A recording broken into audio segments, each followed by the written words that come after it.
Share मार्केटमध्ये गुंतवणूक करताना आपण रिटर्न्सवर तर लक्ष ठेवतोच, पण पडद्यामागे आपल्या नफ्याला हळूच कात्री लावणारा एक मोठा घटक आपण अनेकदा विसरतो, तो म्हणजे टॅक्स. आजच्या या एक्सप्लेनरमध्ये आपण 2026च्या नवीन टॅक्स नियमांचा आपल्या खऱ्याखुऱ्या नफ्यावर कसा थेट परिणाम होतो हे अगदी सोप्या भाषेत समजून घेणार आहोत. जेव्हा पोर्टफोलिओमध्ये हिरवे आकडे दिसतात आणि वा मस्त प्रॉफिट झाला असं वाटतं, तेव्हा एक प्रश्न पडतोच, हा सगळा नफा खरोखरच आपला असतो का? दुर्दैवाने याचं उत्तर नाही असं आहे. कारण या नफ्यामध्ये एक छुपा वाटेकरी असतो, ज्याच्याकडे आपलं अनेकदा दुर्लक्ष होतं. तो वाटेकरी म्हणजे सरकार, आणि तो छुपा खर्च म्हणजे टॅक्स. इथे ना शॉर्ट टर्म आणि लाँग टर्म या दोन संकल्पनांमधला फरक समजून घेणं अत्यंत गरजेचं आहे. आणि हा फरक ठरतो एका साध्या नियमावर, तो म्हणजे 12 महिन्यांचा काळ.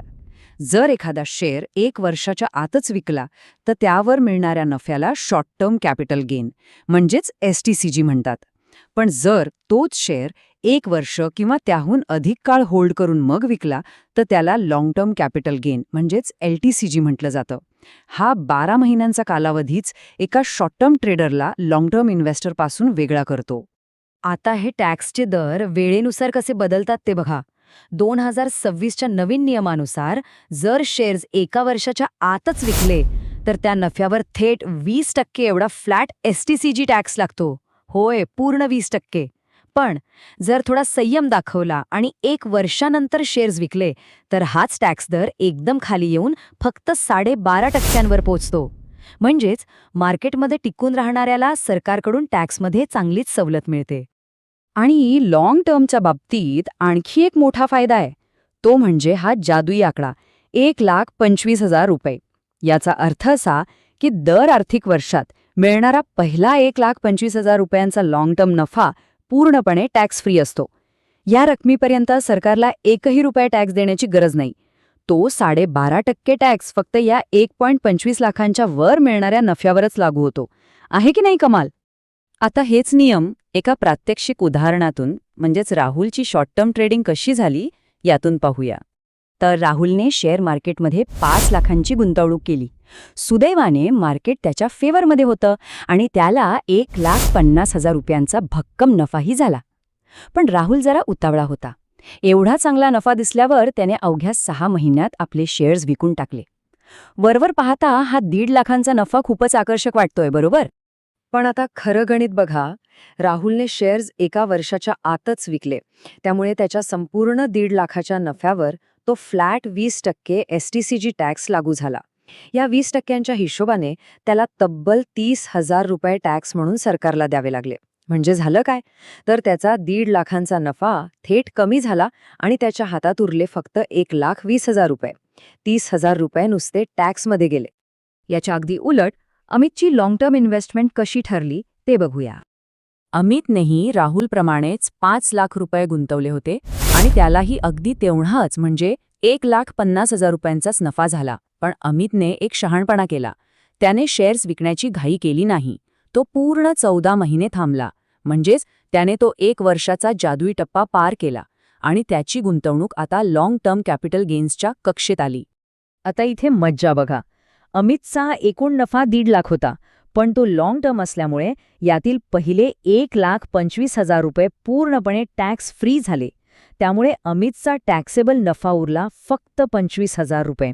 आता या 25,000 रुपयांवर 12.5% दराने टॅक्स कॅल्क्युलेट केला तर तो येतो अवघा 3,125 रुपये. कुठे ते राहुलचे 30,000 आणि कुठे हे 3,000.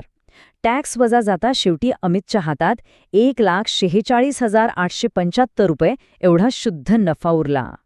चला, आता या दोघांच्याही टॅक्सची तुलनात्मक आकडेवारी समोरासमोर ठेवून पाहूया.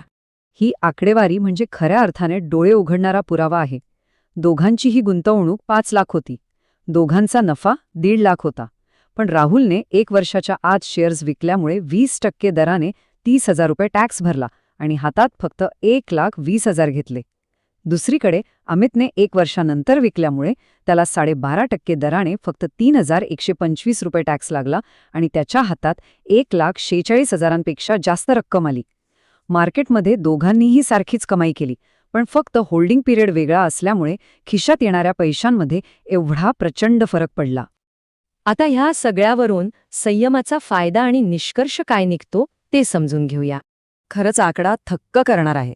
अमितने कुठलाही वेगळा अभ्यास केला नाही किंवा काही भन्नाट स्ट्रॅटेजी लावली नाही. त्याने फक्त आणि फक्त थोडा संयम दाखवला. आणि या एका निर्णयामुळे त्याने राहुलच्या तुलनेत तब्बल 26,875 रुपये जास्त कमावले. किंवा असं म्हणूया की टॅक्समध्ये वाचवले. शेअर मार्केटच्या भाषेत सांगायचं तर वेळ देणं म्हणजे अक्षरशः पैसे वाचवणं आणि ते खिशात घालणं. आणि आणखी एक गोष्ट लक्षात घेण्यासारखी आहे. लाँग टर्म इन्व्हेस्टमेंट केवळ आपला टॅक्सच वाचवत नाही, तर ती कंपाऊंडिंग म्हणजे चक्रवाढ व्याजाच्या ताकदीने आपली संपत्ती कित्येक पटींनी वाढवते. सुरुवातीला ही वाढ जरी हळू वाटत असली तरी काही वर्षांनंतर ती एक्स्पोनेन्शियल गतीने आकाशाला भिडते. वेळ आणि संयम हेच खऱ्या संपत्ती निर्मितीचे सर्वात मोठं सिक्रेट आहे. तर आजच्या या विश्लेषणाच्या शेवटी एक अत्यंत महत्त्वाचा प्रश्न विचारण्यासारखा आहे. पुढच्या वेळी जेव्हा आपण आपल्या डीमॅट अकाउंटमध्ये जाऊन सेलचं बटन दाबायचा विचार करू, तेव्हा एकदा नक्की आठवूया, आपल्याला राहुलसारखी घाई करून सरकारला मोठा टॅक्स भरायचाय की अमितसारखा संयम दाखवून आपला स्वतःचा नफा वाढवायचाय.